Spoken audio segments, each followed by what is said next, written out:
Me too Wayoosi for. Ese wayo baby okay kakon. Hot true. Wayo say. Wayo anti ase. Ebusi enya ye ka week we mu. Wayo ya booking no. Fans of because John Mahama another term na Mahama. And go for third term no. Media no so. I want for cook up pie. Omo bege Kumawood pa kire Wayoosi na. Se mutu hwe nyame animu. E ka kire Wayoosi se Wayoosi afono se ebinimu bo fra wa zezehwe wa.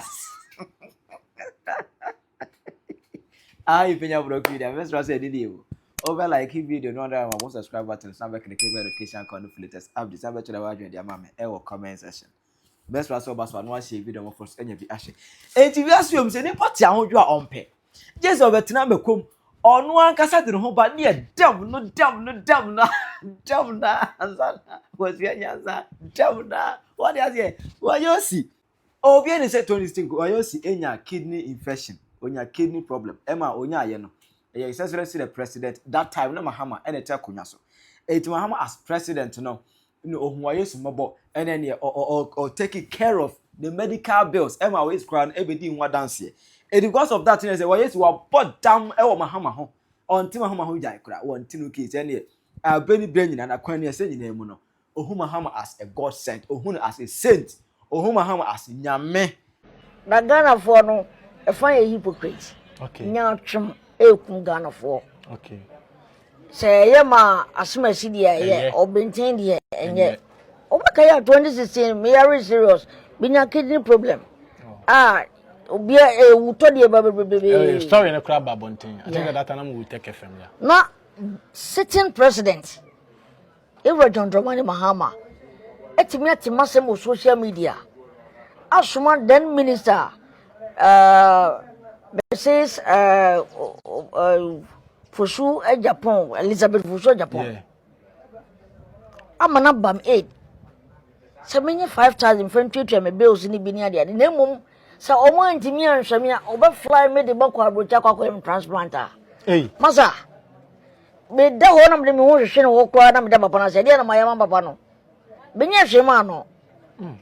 And sabre no so na your president yenyane nanado satam no your flag bearer ma NPP yeah you be so no so baya it ka benye the same thing manana ka be da no so ase Ghana for a hypocrite titru ni asantime mo ye wo okay ase ndis ni ye bibi ma na wo de na se abuoi and yenti a wo se me ye election time so na me je na papa no batie o tade we aya se bo ya me pese me ka ya na se me bufu okay obi ntimi ncheme da men na papa na se aseda no me na nwie tem ye baba sim tim bia se me na papa na se bia meda na se de oye yiri nyina wo na nwie debi aso me bu papa enen ka ti wa wo na me kasa debi eye easy so we are the hospital president asoma ami abehwe ho otu bofo mo maba o ti me ko fie kra na wo sa ba fie be sa ba we se papa no so me we se ho to wa Tinye se bia ye sheda Chama ye di wie ne kan sem bi abufu ehye ne pam sansem o ya me pese meti okay se obi na to no dia ne kom ye okay na mo ho no ma na madamfo bi afrɛ me from Kata say the sofu bi say na Wayoosi dia na waye yi amsa ada dia na waye yes wo kokoda John Mahama se na video wa ya ma no na papa ne se po pam asem ba na so papa ne se bi utafra ne ma me baby oh yes ene sasem na obi kan obufu pa ne ma me baby papa no so pom asem na won timi hu jaa no otimi agim telephone number afra me kwa chia me da bi o ya sofu o but me ko kan asem ma John Mahama no ya aboa se me kama na do dia nko yo okay ene sa de bu hwa se fa na ye politics no atai de papa na yamam na so mani asoma busuafo ni Tem be a busy and a papa be a will be all mine. His Excellency, former president. Papa, do I mamma so many? No, what's it name? What I say, 8 year on Tim Mahama Huja. And I know no, and I was an unseen Wayoosi, ever Kasai. Have me more echo. Mahama Mumua Buni and near Mahama a year near the other 7 months in office, $10 billion. Your coach was Yabas can last for them, you who baby can. Yeah, why like gold board and $6 billion, but got tone good. $6 billion, you can't hear who baby is kind of crap. What I say, yeah, okay. But why is it so? Mama, but you ma Age Mahama say Mahama pass on call for third term one. Or why yes in obey demonstration. Etia. Obey demonstration. Tia Mahama say on go for another term. And then the media does so. And our first batch buy. Wayoosi. Ohu se kodusi wate. Ohu se kodusini 3 feet ni pa etese wo. 3 feet ni pa etese wo Wayoosi. Wo se de yi. Wo na Wayoosi wo se de yi no. Oba kokora amramo no mechew bebrebe enso hweme na ye de mi gina ho ne ye de wo Wayoosi gina ho a wo wase wonya 80 years. Wo so obi onya 90 years Wayoosi. Kodusini bi etese wo. Ye mama Mahama enko another 4 years biam. Wadwene nya adwuma wo. Enam se wo enkra nso ne gu wo yafunu mu nti. Enkra nso ne gu yafunu mu nti. Kese Mahama enua ama wo yare Mahama enua ma osika ma wo de kosa ho yade. Wo je okra wo yare ho nto go. Wa bo akokra amram no Wayoosi. Ye mama Mahama nkof another 4 years biam. Opa won temten hwade ne kubo hu se nipa ewo Ghana ha. Said the enemy blogger na kan asia bia na me ohu se kurobo nko esi paso so no atene efe ne kurobo nko no Wayoosi ohu se kurobo nko esi paso wati wa bo akokra amram no eje kokura oni si so eje ko na ne ba no eje kokura ya branch eche Wayoosi 3.5 feet etise wo shatari a wo material one ya Busia second batch aba omo eke bi kira Wayoosi krache ya bro kruwa no what is here o de bunyano omu kira say Wayoosi de bunyano he is just a kid oya kuda wo say wo gidi ye Abusia for me a video ya da simra ne mate ente hu te Papa, Michelle, His Excellency, the President of the Republic of Ghana, you are John Mahama, Sabi Biu, Wakeke Wayeye, Oba, Michelle. Papa, Wadauma, Umso Abeka, Sir Unkubu, Papa, Omani Sufro Biu, Papa, Omani Hiao Moa, Papa, Omani Sufro Bill, Yesu say you mean to me, Papa, the way we see woman, yes, so. Hey, Baba Wayoosi. Eyawo, una sabi previous, winya kidney failure. Ena John Mahama dini sika boa o she o ma ho to wo. Eyawo na wafe John Mahama aka. Eyawo, una woni Kumawood stars ni bi. Muni madi amount cost muni politics na muni amemu nti. Mudi mo time ne mo mre no madaje na to ye campaign ma John Mahama. Ebetina so na wo Wayoosi. Wonya sika e de akosi hotel e de enya wudidi bi hwa wo yele no wo ma aka. Na Ghana ni bie ni ho a wa fi John Mahama. Amemu fu amemu kankan e bi na amemu John Mahama ebui. Junso amemu o, padi amemu o, etu amemu e. Fake certificate amemu John Mahama ebui. E na wo se Ghana fo osu frɛ no. Why mo na esu frɛ no? Why na esu frɛ John Mahama? She I double track system and na ku for the buy he me hu video bia ma me bi su bob blam ma baby o matam ne bade na koto o masa akoye ni day Mahama wa bon ndc for bon mu ni ma de nya obi obeka si Mahama memo obu ekoye man bia na se nipa na wa bon no wa nko school na woni ma de ebi ti se wo Wayoosi enam say we are short in sana me yes sure say wa adwene so tie wa adwene yes short and this time around yan pene ma muntu futu ongu ya ma meni mani o yan pene ma muntu futu ongu Ghana fo ani yan pene ma muntu futu ongu kwala na bet na ewo ma adwuma na Mahama 4 years no obebu ya no munye ehua Mahama memu no this time around yan pene Wayoosi etu obi no wo su frɛ John Mahama wa bon woni mu she Galamsa Minua bema Wayoosi. Yes, so see Yama, His Excellency John Mahama. Another chance. Wayo politics obia or baby or children adweneko. So we NDC in interest one from kwan. And why mistake, Debbie. Me oba me fear, especially me papa side. NDC for those to change MPP. Sabi no interest sabi omunim ni omoye ni ono ope no na wayo tie me unua ajako meka ne se wo bra pani okodi MPP akidi onyaye me kwaku abu aminim tie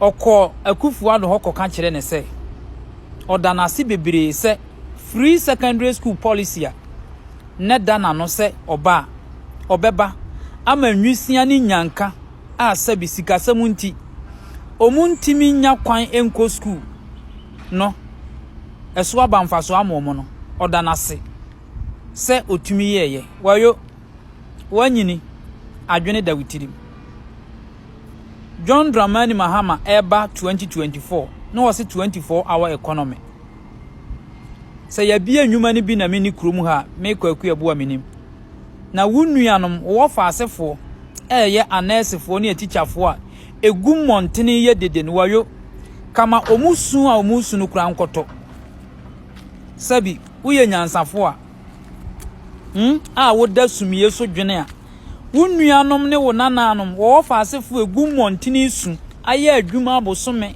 nwotwe ensia enkono de kwa afe ya wa abosome dumu ena ye first a omusu no enka mo mawre ho a omudie enkoto na nka obekasa nyansasem we unua pani hu se obebo ntoa eyi nanim beye campaign ema MPP aban ena obekire nie ntia oyi nanim bedi se adwuma no because ajako minim se ajako anko school anko akiri enti se ajako ba abontene be kansa nyansasem na ekire ba bia ofiri because na ompese mmofra ana enkirima eba ebefa anamo no ofa emu no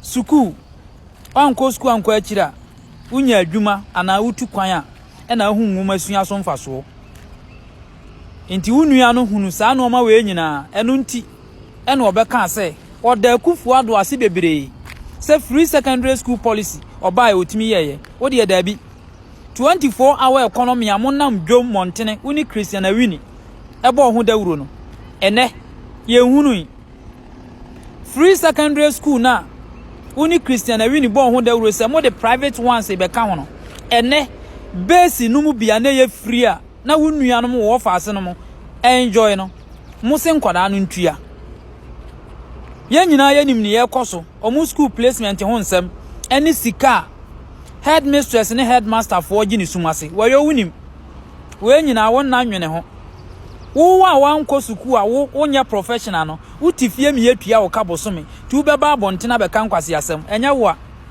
wayo nya wo why enya wo wunim wudi tworo no nurse ni ya adwuma bosome enkono de kwafe yentua ne ka wo utifie unsi classroom da yetua wo kama wunya sika to aduane wo yere ne wo madi ebinim se omo hospital base omo nya sika ntua ada utility base omo nya sika ntua wo wote wo unsi classroom da degree bia ne wo ekura wo bosome som yetua wo ka enti John Mahama nko another extra ayi enya wo wayo nya wo na mo Ghana celebrity fo ne staff no eya amodwene se mo nko na sabi ekomode mo a ewo se mo voice out ma aban ne tie mu ye de yenya nipa ne yeto oman no mo adwene mumu pii no mo adwene no Ghana staff fo siniyifo nsentwerofo Ghana celebrity fo me say mo ye mo adwene se mo nko na sabi se komode mo a ewo se aban no ehunu mo hawo sana mo adwene tie 80% of mo adwene no mo nko na sabi e wose mu usu a e wose aban ni tie because mo adwene ne se mo no oman no ekura mo enti wo beba out abekeka nsem hu no wayo unifo udi bem se wunsi classroom da na woje bosumi akatua na wunua aye adwuma abosumi dude kwa afe yentua ne ka ni wosi montene asesa kojan abonu komu sade sabi ninua kuma bia wani ni nkwa na amen awuo na womote agu montene eye demonstration unifo udibem ai because sabi wonya president ono wonwene nkonkan enwene sabi enwisia ni nyanka ho oba besi wo mai so a osesa sika man kwase yafo di kwa binum tesamo mo nya adwuma ema wo man no eni ntu beba se yensa ma na another extra time because okwa ebe hawo obi a wonko teacher training da na wogi akatua nursing training wonko bi da wogi akatua wonko secondary school da aboso so etua wo kade how come say wo bom pa say Mahama nko mane nsantena ban mu na mo katua beba abuzia video we come me nuanum NDC for NDC for me chiamo good morning afternoon evening NDC for how far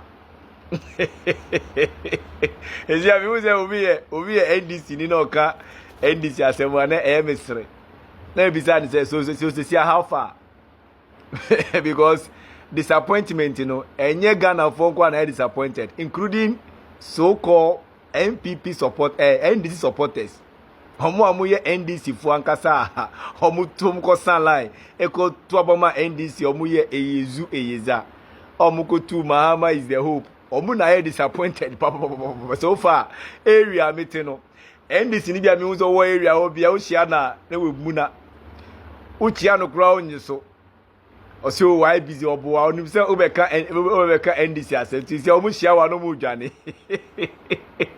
ebono fu adwa ebunu fu adwa modwa on munya nwae yenya hu hwe afe ne etwa 10 months ye nko bebia de eba no ano ohye ano ohye na no na ye kasa na petrol aba form dollar aba form na NDC nkwa na o make calculation na tembia o mebo dollar ne ebia petrol no makofa 2022 emira covid ye free covid mo awiase ni nyina ahokyira ba edi ahokyira ba Ghana so a ye petrol ni dollar issue 2 cost so ko do 17 but 2 years down line ya mo free MPP free abem na ba 14 cedis but ten bia NDC bebo calculation bia no omo no mpanifo ni nyina no makofa 17 cedis dia ba ena ato force ba ye omo settings yes a magic na omeka tira o je NDC ni bia masa abana yade ene dollar aba form ene petrol aba form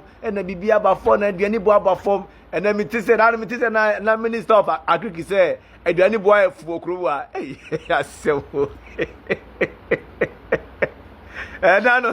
nano me share NDC who can that be replacement fee no nano the buy 9,000 this time around buy almost 10,000 you almost 2,000 Ghana to wage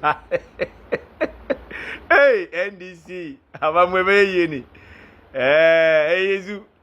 Yeza Mahama is the whole but you see on a more serious note NDC for neja min kase Ghana for neja NDC for neja na ifutu we won me di ma obi bia oye MPP ni bia efiti eneko mo bia kase biom mo bia be kan NDC asem biom munya NDC be ukakra na be uka o ma be di watem ma be kaseti o men kan NDC asem biom mo yenja NDC magana for journalist because na minu kase me say some of the journalists bi okromu a omu kasati aban papa ikudi omu journalists omo journalist omo party for omo regional executive nyina kasa NDC for na edede omo na esu omo na etiatia mu na omesu a chensei because Sir John Mahama edi sa ministers ye twa ne ho ahia ministers ye omo ye party gurus yi party boys yi propaganda ministers yi wodi twa omo ho ahia so de bu oman ya weni begu ase maka che Mahama say ministers yi omo scam no Sam George Abrakwa Sami Jemfi Fifikwete numu Felix Kosukwachi num omes kameno onipa oye papa kakra wo endi semamo we mu minister of agric mama kan nyina scammers catch your play mama kan nyina scammers omes scammers Mahama ama party ni meguase ama Mahama ni meguase ba oka omuntie boko de edi enya atemide mi nkase di matemide mi tu Ghana fonifo obi anye din uye MPP ni aye kommen kasenti andi si aban we da udi kase ye aban ni board udi kabi na 4 years zune ko to aba na ebehu be bi NDC begina because minu kase aba ye nyantu ye no NDC elusi dada mupa mumbisa Captain Smart say according to omo research according to omo anyama kwa fa so mutumi ye election yuhemu no aba na ebetu no tete nyantu ye no when na elusu ndc elusu poto just within 10 months because it's a dollar asem no untumi nka bio it's a petrol and the 1st October petrol ya santum and then untumi nka light bill asem bio and the free education MPP dia ba aka ekoso kama replacement ba and the kohwe ya bopim replacement kwa yetimi nye na no woman bi de ndc woman bi de baby you see school no ba no akwa na nya 17 school otusu ya no machine man no school of death just a mumufuo omo timi nkasa school of death na e dia ma akwa nso onko